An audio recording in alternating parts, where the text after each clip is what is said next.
بسم اللہ الرحمن الرحیم۔ ہم پڑھ رہے ہیں برصغیر میں اسلامی نظام تعلیم۔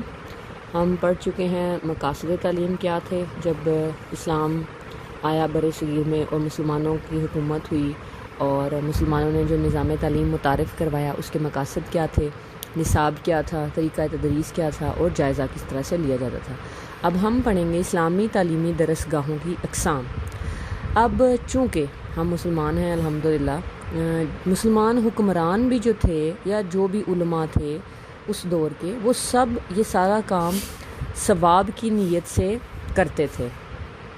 اب اس وقت کوئی ایک خاص پراپر نظام موجود نہیں تھا، صرف ایک تقلیدی نظام تھا۔ تقلیدی نظام سے مراد پیروی کرنے والا، یعنی ایک اگر کوئی کام کر رہا ہے تو اس کی پیروی ہی دوسرا کرے گا۔ اسلام ہمیں ان چیزوں کی پیروی کرنے کا حکم دیتا ہے جو کہ مست ہیں، جو اللہ تعالیٰ کی طرف سے احکامات ہیں، جیسے قرآن کی تعلیم، اس کو سمجھنا۔ اب سمجھنا ہر ذہن کے مطابق ڈفرینٹ ہوتا ہے۔ اس دور میں چونکہ کوئی تخلیقی پروگرام نہیں تھا، یعنی کوئی کریٹیوٹی اس میں شامل نہیں تھی، تو اس دور کے جو تعلیمی درسگاہیں ہیں ان کو ہم 4 حصوں میں تقسیم کر سکتے ہیں۔ مدارس یعنی درسگاہیں، یعنی جہاں سے بھی بچے تعلیم حاصل کرتے تھے وہ کتنی قسم کی تھیں۔ آج کل تو کالجز ہیں نا، کالجز، سکولز، پھر سائنس سکول علیحدہ، ٹیکنیکل سکولز علیحدہ۔ اسی طرح اگر ہم اس دور میں دیکھیں تو جو سکولز یا درسگاہوں کی اقسام تھی وہ ہمیں 4 قسم کی ملتی ہیں۔ پہلے ہیں شاہی یا سرکاری مدارس۔ سرکاری مینس گورنمنٹ کے، جیسے آپ دیکھیں ہمارے ہاں بھی تو گورنمنٹ کے سکولز ہیں نا، پرائیویٹ سکولز بھی ہیں۔ اسی طرح شاہی یا سرکاری مدارس تھے اس دور میں، جن کا جو کیا کرتے تھے ان شاہی خاندانوں کی سرپرستی میں چلتے تھے، اور تعلیمی ادارے کے جو بھی اخراجات تھے وہ ان مدرسوں کے جو نام وقف کی جانے والی املاک ہوتی تھی نا ان سے پورے کیے جاتے تھے۔ یہ انتظامی لحاظ سے آزاد ہوتے تھے۔ اس کی مثال اگر دی جائے تو آپ کو فیروز شاہ تغلق کا شاندار فیروز شاہی اور ہمایوں بادشاہ کا مدرسہ ہمایونی وغیرہ بہت مشہور ہیں۔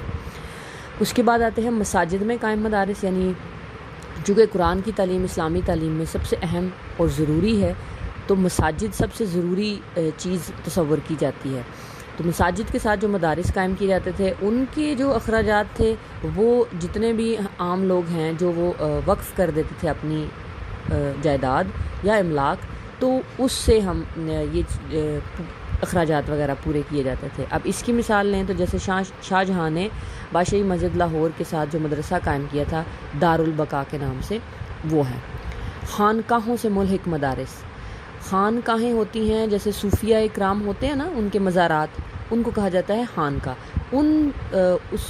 ہمارے جو اسلامی تاریخ گزری ہے اس میں علماء اور مشائخ بہت خاص اہمیت رکھتے ہیں، تو ان بزرگان دین کے جو آستانے ہوتے تھے ان کے ساتھ تربیت گاہیں بھی بنائی جاتی تھیں، تو انہیں وہاں پہ جو تعلیم دی جاتی تھی اس کے جو اخراجات ہیں وہ بھی اسی طرح پورے کیے جاتے تھے، جو ان جیسے مزارات پر چڑھاوے وغیرہ چڑھاتے ہیں تو وہ ان کو ان کی تعلیم و تدریس پر خرچ کر دیتے تھے۔ اب اس میں اگر ہم اس کی مثالیں لیں تو حضرت داتا گنج بخش لاہور، مجدد الافسانی، فرید الدین گنج شکر، خواجہ معین الدین چشتی، بہاؤالدین ذکریہ وغیرہ شامل ہیں، ٹھیک ہے۔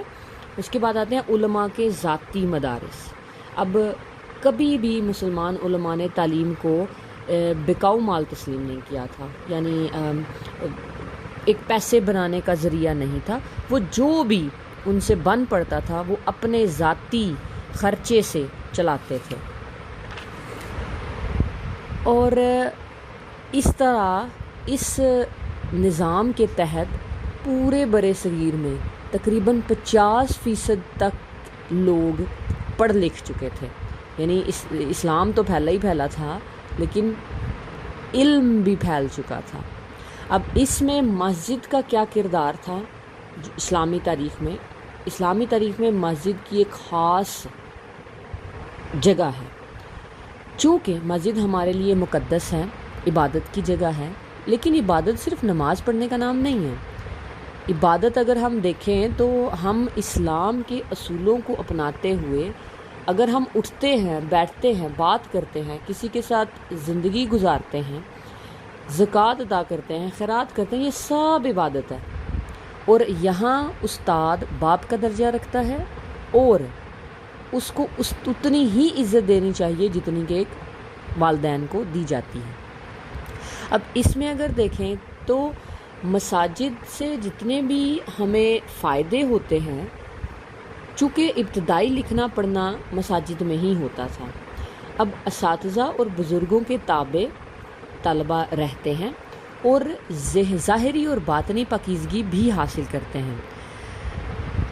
پھر ان کے ساتھ کتب خانے بھی منسلک تھے، یعنی کتب خانے ہوتے جیسے آپ لائبریری بولتے ہیں، لائبریریز بھی تھیں جہاں پہ مفت آپ کو جانے کی اجازت تھی، آپ وہاں سے کتابیں لیں، ان سے مستفید ہوں اور ان کو واپس رکھ دیں کسی اور کے لیے۔